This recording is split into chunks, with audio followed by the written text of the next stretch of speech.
الله من الشيطان الرجيم. بسم الله الرحمن الرحيم. ولقد خلقنا الإنسان من سلالة من طين ثم جعلناه نطفة في قرار مكين ثم خلقنا النطفة علقة فخلقنا العلقة مضغة فخلقنا المضغة عظاما فكسونا العظام لحما ثم أنشأناه خلقا آخر فتبارك الله أحسن الخالقين. ثم إنكم بعد ذلك لميتون ثم إنكم يوم القيامة تبعثون. صدق اللہ العظیم. یہ سورہ المومنون کی 5 آیات تلاوت کی گئی ہیں، 12 تا 16. ان آیات کریمہ کا ترجمہ اس طریقے سے ہے: ہم نے انسان کو مٹی کے سط سے بنایا، پھر اسے ایک محفوظ جگہ ٹپکی ہوئی بوند میں تبدیل کیا، پھر اس بوند کو لوتھڑے کی شکل دی، پھر لوتھڑے کو بوٹی بنا دیا، پھر بوٹی کی ہڈیاں بنائیں، پھر ہڈیوں پر گوشت چڑھایا، پھر اسے ایک دوسری ہی مخلوق بنا کھڑا کیا. بس بڑا ہی بابرکت ہے اللہ، سب کاریگروں سے اچھا کاریگر. پھر اس کے بعد تم کو ضرور مرنا ہے، پھر قیامت کے روز یقیناً تم اٹھائے جاؤ گے. گزشتہ 2 ہفتوں میں سورہ المومنون کی ابتدائی 11 آیات کی تلاوت اور اس کی تشریح ہوئی تھی، اور اس میں یہ بتایا گیا تھا جس کا آغاز ہوا قد افلح المؤمنون الذین هم فی صلاتہم خاشعون. یقیناً فلاح پائی ہے ایمان لانے والوں نے جو اپنی نماز میں خشوع اختیار کرتے ہیں. اور اس کے بعد سے بہت ساری صفات ان کی گنائی گئی تھیں، اور آخری آیات میں تھی اولئک هم الوارثون الذین یرثون الفردوس هم فیہا خالدون. یعنی ان صفات کے حامل جو مومنین ہوں گے وہ جو ہیں وہی وارث ہیں، اور وراثت میں وہ جنت الفردوس کے پائیں، اب اس میں وہ ہمیشہ رہیں گے. تو مومنین کامیاب ہیں، کامیاب تھے، کامیاب ہوں گے، اور کامیابی کی جو آخری منزل ہے وہ ہے آخرت میں جنت کا مل جانا، جس میں کہ خلد ہے ہمیشہ کے لیے. اب آج کی جو آیات ہیں اس کے بعد یہ کچھ ایسا لگے گا جیسے کچھ بے جوڑ ہیں، اس میں تخلیق کی بات کہی جا رہی ہے. تو مفسرین کہتے ہیں کہ نہیں، بالکل اسی سے ملی ہوئی بات ہے. یہ کہا یہ جا رہا ہے کہ دیکھو ابدی کامیابی جو ہے، حقیقی کامیابی تو وہ ہے جو بتائی گئی ابھی کہ جنت کا حصول مل جائے، اور اس کے لیے ضروری ہے کہ اللہ تعالیٰ پر ایمان لایا جائے اور اس کی حقوق ادا کیے جائیں. اور اس ایمان لانے کے جو ہے جو تقاضے ہیں ان میں سے 3 چیزیں کی طرف اشارہ کیا جاتا ہے ہمیشہ. ایک تو ہے رسالت، اور تیسرا ہے آخرت. کہ توحید، وہی اللہ خالق ہے، مالک ہے، حاکم ہے، اور وہ دنیا میں ہم سے کیا چاہتا ہے، کیسی ہم زندگی گزاریں، اس کے لیے وہ اپنے انبیاء کو مبعوث کرتا ہے. اور اس سلسلے کی آخری کڑی نبی کریم صلی اللہ علیہ وسلم، اس کے بعد اب کوئی نبی نہیں آئے. اور آخرت، یہ دنیا ایک دن ختم ہونی ہے، اور ہمیں اپنے کیے کا یا تو اجر کی جزا یا سزا ملنی ہے. یہ معاملہ صرف انسان سے جو ہومو سیپیاں کہلاتا ہے. باقی تمام مخلوق اللہ تعالیٰ کی کروڑا کروڑ ہے. صرف انسان کو اللہ تعالیٰ نے آزادی دی تھی کہ اس کے سامنے یہ باتیں رکھی جا رہی ہیں، اس کو سنے، مانے، عمل کرے اور اپنی عاقبت بنائے اللہ کیا چاہتا ہے. نہیں تو دنیا میں اللہ تعالیٰ نے امتحان میں رکھا ہوا ہے، اور بظاہر ایسا محسوس ہوتا ہے دیکھنے میں، جو پچھلی آیتوں میں بات آئی تھی کہ کچھ لوگ پھل پھول رہے ہیں حالانکہ اللہ تعالیٰ کی نافرمانیاں کر رہے ہیں، اور کچھ لوگ جو ہیں وہ پریشانی کی زندگی گزارتے ہیں، ایسا محسوس ہوتا ہے. لیکن اللہ تعالیٰ کہتا ہے کہ نہیں، اصل میں کامیابی تو وہ ہے. اس بات کو آدمی سمجھ لے تو قرآن پاک میں جو ہے جو 3 جو بنیادی عقائد ہیں، توحید، رسالت اور آخرت، تو عرب کے لوگ بھی اللہ کو مانتے تھے، اس کے ساتھ شرک کرتے تھے. وہ آج بھی دنیا میں بار بار ہمارے سامنے بات آتی رہتی ہے کہ خدا کو ماننے والے، ایک سپریم کو نہ ماننے والے مولدین کی ایگزیکٹ جو کہہ رہا ہے کہ بالکل صحیح معلوم مولد ہیں، بہت کم ہوتے ہیں. زندگی بھر مولد اپنے کو بنتے رہیں گے کیونکہ اس میں آزادیاں ہیں، لیکن جب کوئی مصیبت پڑتی، پریشانی پڑتی ہے، بستر مرگ پہ ہوتے ہیں، تو ان کو یاد آتا ہے کہ پلیز پرے فور می، بھائی کس سے پرے کریں، وہ بھی یہ کہنے لگتے ہیں۔ تو قرآن پاک ان لوگوں سے جو ہے زیادہ وہ نہیں کرتا جیسے ہم لوگ ہیں، ماننے والے اللہ کو، لیکن اس کو کیسے ماننا ہے؟ ایک ہی وہی ہے، وہی مالک ہے، وہی خالق ہے، وہی رازق ہے، اس طرح ماننا۔ اور جب وہی مالک ہے تو اسی کی عبادت بھی کی جانی چاہیے، دعوت انبیاء کرام کی رہی ہے وہ۔ اور یہ چیز یہ ہے کہ بس اللہ نے الٹپ نہیں دنیا بنا دیا ہے، بے مقصد نہیں بنایا ہے، بلکہ اس میں جو ہے اللہ تعالیٰ نے امتحان کے طور پر تمہیں رکھا ہے، اور ہر ایک کو اپنے کیے کا بدلہ ملنا ہے اس سلسلے میں۔ تو آخرت والی بات جلدی سمجھ میں نہیں آتی ہے۔ ہم زمانے سے دیکھتے آ رہے ہیں کہ لوگ دنیا میں ادھم بھی بچا رہے ہیں اور وہ پھل پھول رہے ہیں، اور یہ بھی دیکھتے آ رہے ہیں کہ دنیا میں لوگ ایک سے ایک اچھے نیک لوگ پائے جاتے ہیں اور زندگی بھر پریشانی گزارتے رہتے ہیں۔ تو عام آدمی یہ کہنے لگتا ہے اس قسم کا، جو لوگ اس کو نہیں مانتے ہیں، ارے ایسے ہی سب ہے۔ قرآن پاک اسی کے دلائل دینا چاہتا ہے۔ آج کی آیات میں یہی بات بتائی جا رہی ہے کہ دیکھو وہ اللہ جو تمہارا خالق ہے، جس نے تمہاری تخلیق کی، وہ ان صفات کا حامل ہے، وہ کتنا عظیم ہے، کتنا حکیم ہے، کتنا مدبر ہے۔ تو اگر وہ یہ کر سکتا ہے، جس کی تشریح ابھی آپ کے سامنے آ رہی ہے، تو اس کے لیے تمہیں دوبارہ پیدا کرنا کیا مشکل ہوگا؟ یہی بات قرآن میں دوسری مقامات پہ بار بار کہی گئی ہے۔ قرآن کا طریقہ استدلال یہ ہے کہ جو ہے یہ ممکن نہیں بلکہ بالکل ضروری ہے، اللہ ایسا ضرور کرے گا۔ قرآن میں دوسرے مقامات پہ آتا ہے کہ اللہ تعالیٰ کہ انہوں نے اپنے پر واجب کر لیا ہے کہ وہ آخرت کو لائے اور تمہیں یہ عدل کا قیام کرے وہ۔ تو آج کی آیات میں بھی اسی بات کی طرف نشاندہی کی گئی ہے۔ یہاں پہ جو یہ جو یعنی انسان کی تخلیق کا جو مرحلہ بیان کیا گیا ہے، قرآن میں کئی مقامات پہ آیا، سورہ حج میں آیا ہے یہ، اور دوسری مقامات بھی یہ بات آئی ہے۔ اس میں جو ہے ترجمے میں یہاں پہ جو ہے کہیں پہ یعنی وہ جو 3 مرحلے یہاں بیان کیے گئے ہیں کہ اس میں جو ہے وہ ٹپکائی ہوئی بیج کے بعد لوتھڑے کو شکل دی، پھر لوتھڑے کو بوٹی بنایا۔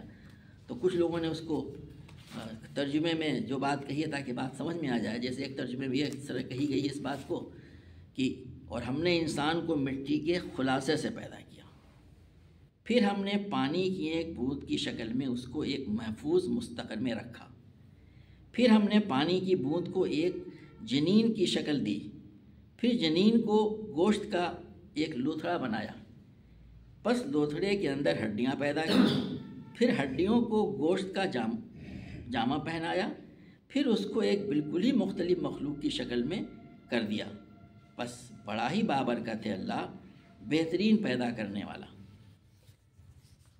اس میں جو الفاظ استعمال کیے گئے ہیں، جنین یہاں پہ لفظ کہا گیا ہے، کہیں پہ بوٹی کہا گیا ہے، تو ایک ترجمہ میں آپ کو لیٹسٹ انگریزی کا سناتا ہوں، جس میں اندازہ ہوگا کہ یہ کیا اسٹیجز ہیں، اس کے ہم ابھی تشریح کریں گے کہ assuredly we created man out of the extract of clay. Thereafter we made him a sperm in a safe receptacle. Thereafter we made the sperm a clot. Then we made the clot a lump of flesh. Then we made the lump of flesh bones. Then we clothed the bones with flesh. And thereafter we brought him forth as another creature. Blessed be then Allah, the best of the creatures. یہاں پہ بتانا مقصود یہ ہے کہ یہاں پہ جو 3 جو شکلیں بتائی گئی ہیں، جس وقت یہ باتیں کہی گئی تھیں 1400 سال پہلے، اس وقت لوگوں کا علم جو ہے، کیونکہ اسقاط حمل ہر زمانے میں ہوتا رہا ہے، مختلف وجوہات کی بنا پہ بیماریاں ہوتی کچھ ہوتی ہیں، تو لوگوں کو کچھ چیزیں جو موٹی موٹی اسٹیجز ہیں، جیسا کہ کسی کو بہت پہلے اسقاط ہو گیا تو اس کا جو شکل ہوگی، تو کچھ باتیں انہیں معلوم تھیں، اس سے واقف تھی، لیکن جو ترتیب یہاں بیان کی گئی ہے اور آج کی جو موجودہ اناٹمی ہے اس کی، ایمبریولوجی کی، اور تو ہم نے چند سالوں پہلے ایک مضمون دیکھا تھا، اور امریکہ میں جو MBBS کے اناٹمی کی کتاب پڑھائی جاتی ہے، اس کے ٹیکسٹ بک میں جو سب سے پہلے لکھا گیا تھا کہ اناٹمی کے ڈسکرپشن کہاں ملتے ہیں، اس میں لکھا ہوا تھا کہ جو ہے یعنی اناٹمی میں ہی ایمبریولوجی جو بنیادی چیز ہوتی ہے انسان کی تخلیق کی، اس کی بہترین تشریح جو ہے 1400 سال پہلے پہلی مرتبہ جس کتاب میں ملا وہ قرآن پاک ہے۔ اب انہوں نے گوگل میں کچھ تبدیلیاں کر ڈالی اس کے اندر میں، اٹ از ڈاؤٹ فل۔ تو یہ بات ہے اس میں جو قرآن میں کہا گیا ہے یہاں پہ اناٹمی کی بات نہیں کہی جا رہی ہے، اس کو اللہ تعالیٰ کی قدرت کے طور پہ پیش کیا گیا ہے، اور انسانوں کو آزادی دے دی گئی ہے کہ جیسے مائکروسکوپ دوسری چیزوں کی ایجاد ہوئی اس کی بہت سی تفصیلات معلوم ہو گئی ہوں۔ اب دیکھیے یہاں پہ جو بات کہی گئی ہے، اس میں کہا گیا ہے پہلی بات یہ کہ ہم نے وَلَقَدْ خَلَقْنَا الْإِنسَانَ مِنْ سُلَالَةٍ مِّن طِينٍ، ہم نے انسان کو مٹی کے سط سے پیدا کیا، یہاں بنایا۔ کسی نے کہا اس کا خلاصے سے، اور کسی نے کہا انگریزی میں کہ ایکسٹریکٹ۔ ہم سب جانتے ہیں کہ جو انسان جو پہلی مرتبہ، اس کا مطلب یہ بھی ہو سکتا ہے کہ جو سب سے پہلا انسان اللہ نے بنایا وہ مٹی سے بنایا، حضرت آدم علیہ السلام کو۔ اور دوسرے معنی اس کے یہ ہوں گے، بالکل وہ بھی صحیح ہیں، کہ انسان جس چیز سے بنا ہوا ہے ہماری باڈی، وہ تمام کے تمام اجزاء، اس کے ایلیمنٹس کہاں سے آتے ہیں؟ وہ سب زمین سے ہی آتے ہیں، تمام کے تمام چیزیں وہ۔ تو یہ جو کہا جا رہا ہے کہ ہم نے انسان کو اس مٹی کے سط سے بنایا خلاصے سے، گویا کہ ایکسٹریکٹ میں تمام بنیادی چیزیں آ جاتی ہیں۔ ہم سب جانتے ہیں، ہمارے محترم استاد بیٹھے ہیں یہاں پہ جیولوجی کے، کہ مٹی کی جو کمپوزیشن جگہ جگہ ڈفرینٹ ہوتی ہے، بنیادی طور سے سلیکان ڈائی آکسائڈ ہوتا ہے، لیکن وہ مٹی جس میں کہ دوسرے ایلیمنٹس بھی موجود ہوں جو ہمارے لیے ضرورت ہوتی ہے، یعنی oxygen, silicon, aluminium, calcium, magnesium کے علاوہ وہ چیزیں خالص بادوں میں بھی نہیں مل سکتی ہیں، اور اس مٹی میں بھی نہیں مل سکتی ہیں جو بیرن مٹی ہوا کرتی ہے۔ ہم میں سے بہت سے لوگوں کو تجربہ ہوگا کہ وہ مٹیاں جو کیچڑ کی شکل میں ہوتی ہیں، جو تالابوں میں اندر آ جاتی ہیں، جو طرح طرح کی چیزوں کا سلٹ آ کے اکٹھا ہوتا ہے، وہ بہت ہی رچ ہوتی ہیں، وہی فرٹائل بھی ہوتی ہیں۔ ان میں جب دیکھا جائے تو اسی لیے اس کو کہا گیا کہ وہ ایکسٹریکٹ ہے۔ ہم نے اس کو سلالہ کے معنی ہوتا ہے کھینچنا کسی چیز سے، تو قرآن نے کیا لفظ استعمال کیا ہے کہ ہم نے مٹی کے خلاصے سے، یعنی ویسی مٹی جس میں وہ تمام چیزیں جو بنیادی انسان کے جسم کے لیے ضروری ہیں، ہم سب جانتے ہیں بنیادی طور سے کیلشیم، جو کاربن، آکسیجن اور ہائیڈروجن ہوتا ہے، اور دوسری چیزیں ہوتی ہیں اس میں جس کا بھی ذکر کیا گیا، تو تمام چیزیں اس مٹی کے سطح میں ہی آ سکتی ہیں۔ تو پہلی بات تو یہاں پہ یہ کہی ہے کہ ہم نے اس کو اس سے پیدا کیا۔ اس کے بعد سے اللہ تعالیٰ فرما رہا ہے یہاں پہ دوسری جگہ پہ قرآن میں ہی کہ جو ہے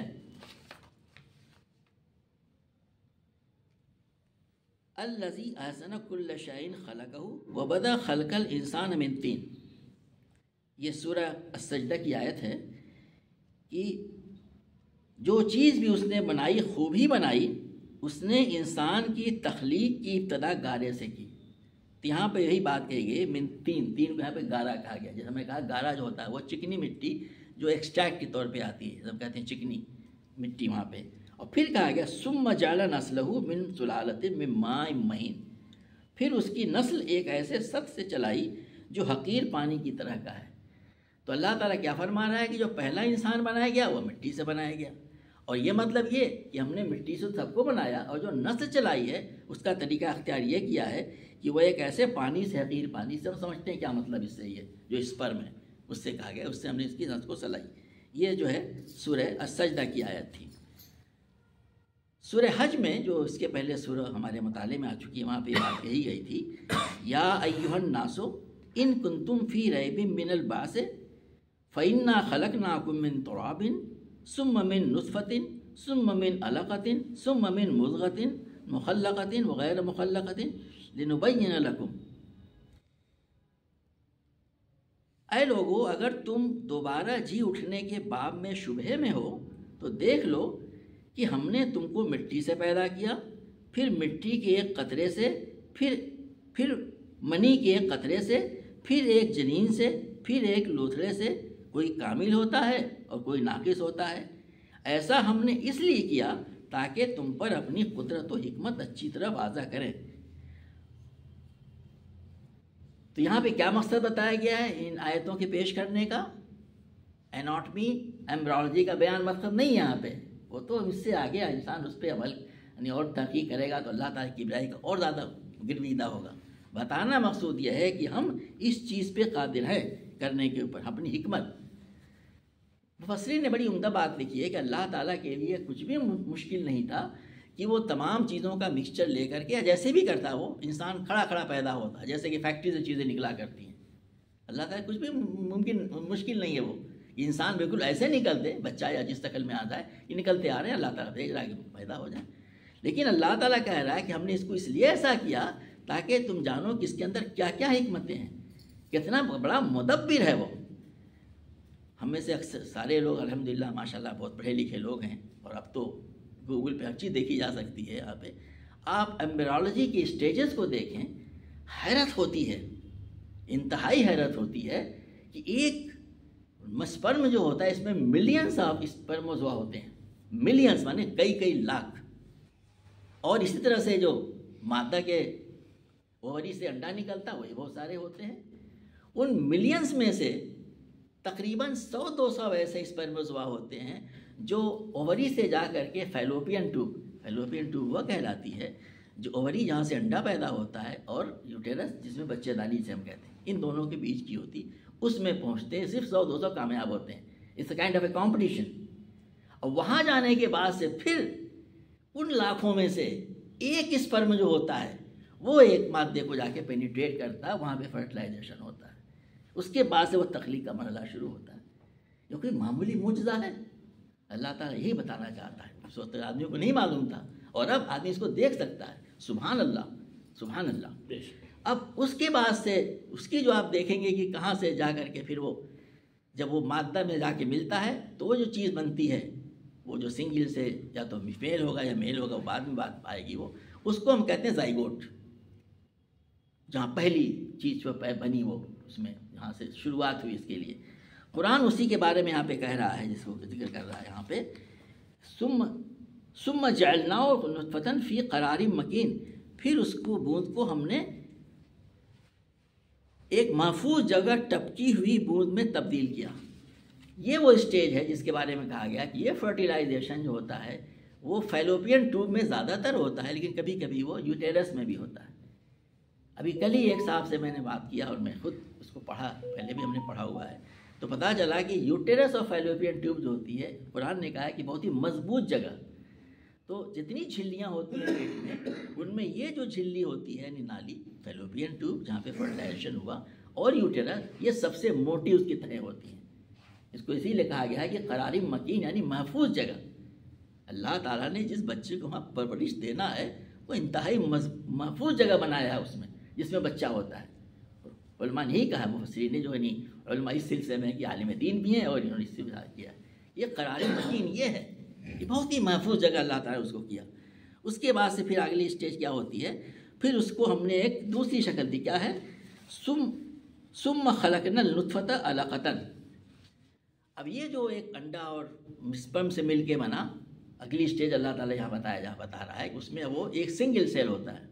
اس کے بعد سے اس میں جو ہوتا ہے ڈویژن ہونا شروع ہوتے ہیں، 2 سے 4 ہوتا ہے، 4 سے 8 ہوتا ہے، بڑھتا جاتا ہے، یہاں تک کہ وہ ایک لوتھڑے کی شکل اختیار کر لیتا ہے، اور وہ یا تو اوٹیرس سے چپکا ہوا ہوتا ہے، اسی کچھ انہوں نے اس کو لیچ کہا ہے، لیچ کسے کہتے ہیں، جونک۔ قرآن میں دوسرے الفاظ اس قسم کے آئے ہوئے ہیں، یا فیلوپین ٹیوب میں ہوتا ہے۔ اللہ تعالیٰ فرما رہے ہیں یہاں پہ، اس کو پھر ہم نے جو ہے علقہ کو ہم نے، نطفہ کو ہم نے علقہ بنایا، علقہ کو پھر ہم نے مضغہ بنایا۔ اسی کو یہاں پہ لفظ مضغہ کہا ہے لوگوں نے کہ مضغہ ہے یہ۔ اس کے بارے میں کہتے ہیں ہمارے جو ایمبریولوجی کے سائنسداں ہیں، یہ جو زائگوٹ جو ہے وہ مختلف اسٹیجز سے گزرتے ہوئے یہ جو بنتا ہے، جب ایک موٹی سی شکل اختیار کر لیتا ہے، اسی کو کہا جاتا ہے، کیا کہتے ہیں، یہ فیٹس،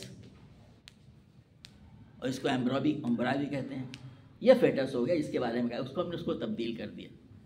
اس کے بعد سے پھر اس میں جو ہے وہ الگ الگ ہفتوں کی تفصیل دی ہوئی، اس کے جانے کی ضرورت یہاں پہ نہیں ہے۔ قرآن پاک کہہ رہا ہے اس میں بعد میں جو اگلا مرحلہ بیان کیا گیا، فَخَلَقْنَا الْمُضْغَةَ عِظَامًا، پھر جو ہے ہم نے اس پہ ہم نے ہڈیاں بنائی۔ اب اس کے بعد سے ایگزیکٹلی یہی اسٹیج ہے اناٹمی میں، اس کے بعد سے جو ہمارے جسم میں جتنی ہڈیاں ہوتی ہیں، ان تمام ہڈیوں کی بنیاد سے کہتے ہیں اسکیلیٹل وہیں پڑ جاتی ہے۔ شروع میں اتنی کڑی نہیں ہوتی ہے، وہ کارٹلیج ہوتی ہے، آپ جانتے ہیں کرکری جسے ہم لوگ کہتے ہیں، اس شکل میں ہوتی ہے۔ لیکن جو قرآن پاک کہہ رہا ہے کہ اس کے بعد سے پھر اس کے اندر جو بنیادی اسٹرکچر ہے، کیا ہے وہ، یہ جو پیر، ہاتھ، یہ ریڑھ کی ہڈی، اس کے بعد سے دوسری چیزیں، یہ تمام چیزیں پیدا ہونا شروع ہوتی ہیں۔ کہا گیا کہ پوری بنیادی اسٹرکچر جو ہے 8 سے 10 ہفتے میں تیار ہو جاتی ہے۔ اس وقت تک گوشت کے سیلز پیدا نہیں ہوتے ہیں۔ اس کے پیدا ہونے کے بعد سے تب گوشت جسے ہم مسل کہتے ہیں اس کے سیلز پیدا ہوتے ہیں. قرآن اسی بات کو آگے کہہ رہا ہے کہ جو ہے اس کے بعد مزغہ فکسونا العظام لحما، پھر ہم نے اس عظام پہ، اس ہڈیوں پہ لحم کا، گوشت کا ہم نے پرت چڑھا دیا. ظاہر ہے کہ یہ باتیں اتنی تفصیل سے وہاں پہ اس وقت تو مائکروسکوپ تو تھے نہیں، لیکن قرآن پاک نے جو بیان کیا ہے ایگزیکٹلی آج کے ہم کو یہی بتاتا ہے. کل ہی ہم نے دیکھا تھا کہ 2 بڑے بڑے جو نوبل لاریٹ ہیں ایمبریولوجی کے، جن کو چند سال پہلے ٹیوب بیبی بنانے کے اوپر نوبل پرائز ملا تھا، انہوں نے بھی اس کا اعتراف کیا ہے کہ فرسٹ ڈسکرپشن جو ہے ایمبریولوجی کا جو کسی بھی کتاب ملتا ہے وہ قرآن میں ملتا ہے. قرآن پاک اسی کی طرف اشارہ کر کے کہہ رہا ہے ثم انشأناه خلقا آخر، اور اس کے بعد سے ہم نے اس کو ایک دوسری ہی مخلوق بنا کر کھڑا کر دیا. اگر آپ اس ایمبریو کو دیکھیں اور دوسرے جانور کے ایمبریو کو دیکھیں، کئی معنی اس کے ہو سکتے ہیں، بڑی وسعت اس کے اندر ہے. ہم اس کی تشریح بھی کریں گے، کوئی زیادہ فرق نظر نہیں آئے گا کہ انسان کیا کرے. ایسے کہ ایکسپرٹ تو سمجھ ہی لیں گے، لیکن عام آدمی دیکھے گا تو لگے گا. اس کے بعد وہ کیا بن جاتا ہے؟ ہم سب بیٹھے ہوئے ہیں. ایک کوئی بہت بڑا فلسفی ہو، کوئی بہت بڑا سائنسدان ہو، کوئی بہت بڑا عالم دین ہو، اس کو دیکھ لیجئے تقریر کر رہا ہے، اور اس وقت آپ کے ذہن میں یہ بات آ جائے کہ آج سے 50-60 سال پہلے یہی شخص مادر رحم میں اتنا یہ تھا، کیا دماغ پہ ہمارے اثر پڑتا ہے؟ سبحان اللہ. تو کیا اندازہ ہو رہا ہے اس کو دیکھ کر کے کہ یہی چیز جو آج اتنی چھوٹی چیز سے، ایک سیل سے پیدا ہوئی، وہ آگے چل کے کیا بننے والی ہے؟ عالم دین بننے والا ہے، یہ سائنسداں بننے والا ہے، یہ کیا بننے والا ہے، یہ کون سا فلاسفر بننے والا ہے، یا باغی بننے والا، who knows. قرآن پاک کہتا ہے کہ ہم نے اس کو ایک دوسری مخلوق بنا ڈالا. ہمارے مفسرین میں سے کچھ جدید علماء نے جو ظاہری کے عالم دین، انہوں نے کہا کہ اس میں ایک دوسری بات ہی معلوم ہوتی، فقل خان آخر، یہ ایک دوسری چیز بننے کا. وہ کہتے ہیں کہ جو ہے جتنی بھی یہ ایمبروز ہوتی ہیں اس میں جو ہے یعنی لاکھوں قسم کے اسپیسیز اللہ دنیا پیدا کیا ہوا ہے، لیکن انسان ڈیفرنٹ ہے. وہ ساری کی ساری بننے ہمارے جیسے تو نہیں ہو جاتی ہیں. وہ تو وہ یہ کہنا چاہ رہے ہیں کہ اس کے بعد سے وہ کیا بن رہا ہے، کوئی اور چیز اس کے اندر پیدا کی جا رہی ہے. ہم نے اس کو ایسا بنا دیا، کوئی انسان ناطق ہوتا ہے، وہ سوچتا ہے، سمجھتا ہے، فیصلے کرتا ہے. یہ بات حیوانی ایمبریو میں نہیں ہوتی ہے. اس کے معنی لوگوں نے یہ بھی لیا ہے. اور کل ہی میں ایک دوسرا تقریر سن رہا تھا جس میں کہا گیا تھا کہ حضرت عبداللہ ابن مسعود رضی اللہ تعالیٰ عنہ نے روایت کیا ہے، اور یہ مفسر قرآن کہے جاتے ہیں. اس کے بعد کہا کہ میں نے سنا صادق المصدوق سے، یہ بھی انہوں نے کہا نبی کریم صلی اللہ علیہ وسلم کے بارے میں، ان سے بڑا سچ کوئی کہنے والا نہیں ہے. انہوں نے تفصیل بتائی کہ جب مادر رحم میں یہ چیز پیدا ہوتی ہے، جس کی تفصیل یہاں آتی ہے، تو 40 دن میں یہ چیز ہوتی، 40 دن میں یہ چیز ہوتی، 40 دن میں یہ چیز ہوتی. کل ملا کے کتنے ہو گئے؟ 120 دن ہو گئے. دیٹ ایکولس 4 مہینے. اس کے بعد سے انہوں نے کہا کہ اللہ تعالیٰ اپنے ایک فرشتوں کو بھیجتے ہیں جو اس میں اس کو ایک روح پھونکتا ہے. اب اس کے بعد انہوں نے کہا کہ بس یہ چیز سمجھنے کی ہے کہ وہ آخر وہ کیا کرنے آیا. وہ روح اگر جان تو نہیں ہے، اس لیے کہ جان تو پہلے دن سے ہے. اسپرم میں بھی جان ہے، لائف ہے، اور انڈے میں بھی جان ہے، اسی سے جان پیدا ہوتی ہے. اسپرم میں جان ہوتی ہے، ہم سب جانتے ہیں، اٹ مووز. تو کہہ رہے ہیں کہ جو 4 مہینے کے بعد میں ایک فرشتہ آیا، اور راوی نے حضرت ابن مسعود رضی اللہ عنہ نے کہا کہ یہ صادق المصدوق نے فرمایا، اور میں نے سنا اس کو مستند حدیث کہ کچھ میں ایک فرشتہ آتا ہے، روح پھونکتا ہے. تو کہا کہ اس پہ غور کرنے کی چیز ہے کہ غالباً وہ روح جو ہے وہ الگ چیز ہے جسے ہم جان کہتے ہیں. انسان کی روح جو ہوتی ہے، ہم سب آتے ہیں، مرتی نہیں ہے، وہ جائے گی، اس کا حساب کتاب ہونا ہے. انسان مرتا ہے تو کیا ہو جاتا ہے؟ اس کی روح نکل جاتی. اس طرف انہوں نے توجہ دیا ہے. اس سے انہوں نے معنی یہ نکالے ہوئے ہیں کہ وہ خلق الآخر کے معنی اس میں یہی کے لیے یہ بھی لیے آ سکتے ہیں کہ وہ ایک الگ چیز بنا ہو. اب وہ چیز نہیں رہ گیا، وہ جو ایک حیوانی ایمبریو تھا، حیوانی فیٹس تھا، نہیں، بلکہ ایک انسانی فیٹس ہے جس سے ایک انسان بنے گا. اور باہر نکلنے کے بعد سے جو کچھ ہوتا ہم سب جانتے ہیں. اسی کی طرف وہ توجہ انہوں نے کیا ہے کہ یہاں پہ اللہ تعالیٰ فرما رہا ہے کہ ہم نے اس کو ایک دوسری چیز بنا کر کے کھڑا کر دیا. فتبارک اللہ احسن الخالقین، بس بڑا ہی بابرکت ہے وہ جو سب سے زیادہ بہتر کاریگری کرنے والا ہے. آپ اللہ تعالیٰ کی کن کن قدرتوں کے بارے میں کہیں گے؟ جیسا میں نے ذکر کیا ہے کہ میں کوئی بایولوجی کا اسٹوڈنٹ نہیں ہوں، پڑھا تو تھوڑا سا ہے. اس میں جو تفصیلات دیکھیں گے مائکروسکوپ کے ذریعے کیسے کیسے چیزیں پیدا ہوتی ہیں، اب کیا کیا چیزیں کس اسٹیج میں پیدا ہوتی ہیں، تو واقعی آدمی اشرف کر چھوڑے گا کہ اللہ تعالیٰ یہ کہنا چاہ رہا ہے ہم تمہیں اپنی کاریگری دکھانا چاہتے ہیں۔ تو اب اس میں جو ہڈن میسیج ہے وہ یہ ہے کہ جو اللہ تبارک تعالیٰ یہ کچھ کرنے پہ قادر ہے، تو کیا وہ تمہارا دوبارہ پیدا کرنے پہ قادر نہیں ہے؟ وہ بات آگے آ رہی ہے۔ یہی بات سورہ حج میں کہی گئی تھی، سورہ سجدہ میں کہی گئی تھی کہ ہم تاکہ تم کو بتانا چاہتے ہیں اس کے ذریعے سے یہ چیز ہم کرنے پہ قادر ہیں اور ہم تمہیں قیامت کو اٹھانے پہ بھی قادر ہیں۔ اب اس کے بعد جب یہ پیغام دے دیا گیا تو آگے فرمایا جا رہا ہے ثم انکم بعد ذلک لمیتون، یہ ہے وہ میسج دینا اللہ تعالیٰ چاہتا ہے کہ پھر اس کے بعد تم کو ضرور مرنا ہے۔ اللہ تعالیٰ نے قدرت کا کرشمہ بتانے کے بعد دکھانے کے بعد اب کہتا ہے کہ اس کے بعد اس سے کسی کو مفر ہے، پھر تمہیں ضرور مرنا ہے۔ یہ اسٹیج سب کو آنی، کوئی مانتا ہو نہ مانتا ہو، ایک خدا کو مانے نہ مانے، کتنوں کو مانے، لیکن اس پہ سب کا اتفاق ہے کہ مرنا ایک دن ہے۔ اب اس کے بعد والی بات ہے، اسی پہ اختلاف لوگ کرتے ہیں۔ قرآن پاک کہتا ہے ثم انکم یوم القیامت تبعثون، اور پھر قیامت کے روز یقیناً تم اٹھائے جاؤ گے۔ یہی بات بتانے کے لیے جیسا میں نے شروع میں عرض کیا تھا، یہ تخلیق کا مرحلہ بیان کیا گیا۔ قرآن پاک اس مقصد کے لیے بہت سارے آفاق و نفوس کی چیزیں بیان کرتا ہے۔ کہنا مقصود یہ ہے کہ تمہیں کہیں دور جانے کی ضرورت نہیں ہے، تم اپنے آپ پہ غور کرو کہ تمہاری تخلیق کیسے ہوئی تھی، کس مقصد کی تخلیق کی گئی تھی۔ دوسری بات ماننے پہ مجبور ہو گئے، مرنے کو تو ہی ہم سب جانتے ہیں، تو تمہیں اللہ تعالیٰ ایک دن ضرور کھڑا کرے گا، قیامت میں تمہیں ضرور اٹھائے گا۔ تو اب اگر ایسا ہے تو پھر ہمیں کرنا کیا چاہیے گا، اور کس لیے اٹھایا جائے گا؟ تاکہ اس کا حساب کتاب ہو۔ کوئی چیز دنیا میں کی جاتی ہے، کسی کو کوئی چیز دی جاتی ہے، اس کا حساب کتاب لیا جاتا ہے۔ اللہ تعالیٰ نے ہمیں اتنی ساری نعمتیں دی، ہمیں پیدا کیا، ہمیں اتنی ساری نعمتیں دی، ہمیں پال پوس رہا ہے، رب ہے، پالن ہار، حساب کتاب نہیں لے گا؟ اللہ حکمت تقاصر میں کیا کہا گیا ہے؟ تم سے ایک ایک نعمتوں کا حساب کتاب لیا جائے گا۔ تو ہم یہ چیز سمجھ جائیں، یہ چیز ہماری سمجھ میں آ جائے کہ ہم دنیا میں شتر بے مہار بنا کر نہیں چھوڑے گے۔ ہمیں اللہ تعالیٰ نے پیدا کیا ہے، ہمارے ایک ایک عمل کا حساب لینے والا ہے۔ عادات چھوڑ دیا ہے، قرآن بھیج دیا اپنے نبی کے ذریعے، آخری نبی کے، اس کے پہلے بہت سے انبیاء آیا کرتے تھے، اب یہ بالکل انٹیکٹ ہے، قیامت تک اللہ تعالیٰ اس کی حفاظت کا ذمہ لیا ہوا ہے۔ قرآن پاک ہمارے سامنے موجود ہے۔ پچھلے انبیاء کرام کی سیرتیں پوری طرح سے محفوظ نہیں ہیں، جیسے ہم نے یہاں سے پہلے بھی کہا تھا کہ حضرت موسیٰ، حضرت عیسیٰ علیہ السلام سب سے آخر میں نبی آئے ہوئے ہیں، ان کی زندگی پوری محفوظ نہیں ہے، اور ان کے بارے میں کس قسم کی بات ہے، خود ان کے ماننے والے کہتے ہیں نبی کریم صلی اللہ علیہ وسلم کی پوری سیرت محفوظ ہے۔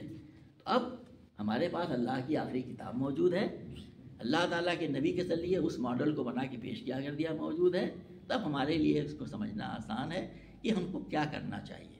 میرے بھائیوں، سب سے پہلے میں خود مخاطب ہوں کہ ہم قرآن پاک کو پڑھیں، اس سے یہ پیغام لیں کہ آخرت یقینی ہے، اللہ نے ہمیں پیدا کیا، ہم سے حساب کتاب لے گا، ہماری پوری زندگی اس طریقے پہ گزرے کہ ہم اللہ کے آگے جواب دیں، ایک ایک لمحے کے لیے جواب دیں، اور اللہ تعالیٰ سے ہمیشہ ہم ہدایت پہ قائم رہنے کی دعا مانگا کریں، اور پھر وہ نمونہ پیش کریں جس کے ذریعے سے دوسروں تک بھی یہ بات پہنچے کہ دنیا جو ہے یہ جو ہے کھلنڈرے کا کھیل نہیں ہے، بلکہ ایک مقصد کے تحت اللہ نے بنائی ہے، اور ہم قیامت تک اس امانت، اس ہدایت کے امین ہیں۔ تو ہماری ذمہ داری ہوتی ہے کہ ہم خود بھی اس پہ عمل کریں، اس کو پڑھیں، عمل کریں، اور اس کی دعوت کو دوسروں تک عملاً بھی اور قولاً بھی پہنچانے کی کوشش کریں۔ اللہ تبارک و تعالیٰ اس بات کی توفیق عطا فرمائے۔ ربنا تقبل منا انک انت السمیع العلیم وتب علینا انک التواب الرحیم۔ سبحان ربک رب العزة عما یصفون وسلام علی المرسلین والحمد للہ رب العالمین۔